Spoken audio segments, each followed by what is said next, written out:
రాయదుర్గం భూముల వేలంపై high court stay ఇచ్చింది. 3 వారాల పాటు స్టే విధిస్తూ హైకోర్టు మధ్యంతర ఉత్తర్వులు జారీ చేసింది. 3 వారాల్లోపు కౌంటర్ దాఖలు చేయాలని ప్రతివాదులకు హైకోర్టు ఆదేశించింది.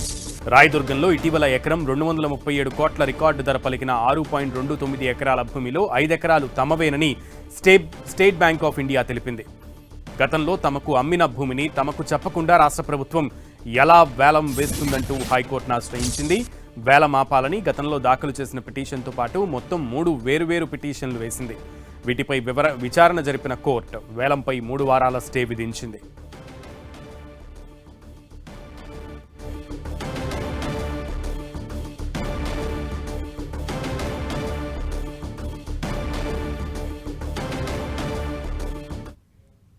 రాయదుర్గం భూములకు సంబంధించి వేసినటువంటి వేలంపై హైకోర్టు స్టే విధించింది. పూర్తి సమాచారం మా ప్రతినిధి కిరణ్ అడిగి తెలుసుకుందాం. కిరణ్, ఎస్బీఐ వాదన ఏంటి?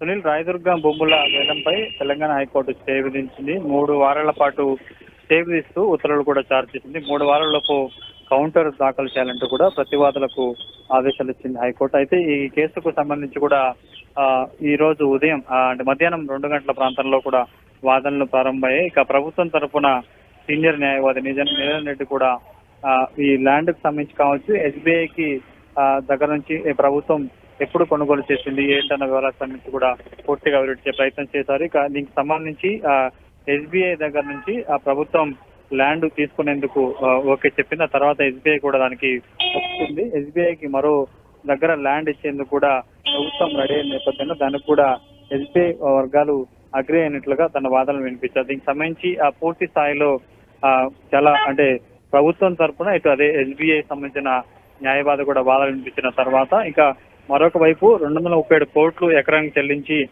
గౌరవ వెంచర్ ఎలాంటి నిర్మాణాలు చేపట్టబోతున్నట్టు కూడా హైకోర్టు వ్యాఖ్యానించింది. ఇక్కడ నిర్మాణం తర్వాత ఎంతమందికి ఉపాధి లభిస్తుంది ఏంటన్న వివరాలను కూడా ఇటు additional advocate general Ranjith Kanth Reddy కూడా ఇటు హైకోర్టుకు వివరించారు. పూర్తి స్థాయిలో ఇరుపక్షాల వాదనలు ఉన్న తర్వాత కూడా ఈ కేసుకు సంబంధించి కూడా 3 వారాల పాటు స్టే ఇచ్చినట్టుగా చెప్పాల్సిన కాటికి పూర్తి స్థాయిలో ఒకవైపు ప్రభుత్వం తరఫున న్యాయవాదులు కూడా ఎస్బీఐ ప్రభుత్వం ఈ భూములకు సంబంధించి వేలం వేసే సమయంలో తెలిపింది. అందుకు సంబంధించి కూడా ఓకే చెప్పారు. తర్వాత మరొక చోట వీరికి భూములు కేటాయించింది కూడా ఎస్బీఐ ఒప్పుకుంది. ప్రస్తుతం ఆ భూముల్లో కేవలం ఎస్బీఐ బ్యాంకు సంబంధించిన 3 ఏటీఎంలు మాత్రమే ఉన్న వివరాలను కూడా హైకోర్టుకి ప్రభుత్వం తరఫున న్యాయవాదులు కూడా వివరించారు. సో సుదీర్ఘంగా ఇరుపక్షాల వాదన ఉన్న తర్వాత కూడా ఇటు న్యాయమూర్తి ఈ కేసుకు సంబంధించి వేలంపాట సంబంధించి కూడా స్టే విధించినట్టుగా చెప్పొచ్చు. పూర్తి స్థాయిలో 3 వారాల లోపు సంబంధించిన కౌంటర్ కూడా దాఖలు చేయాలంటూ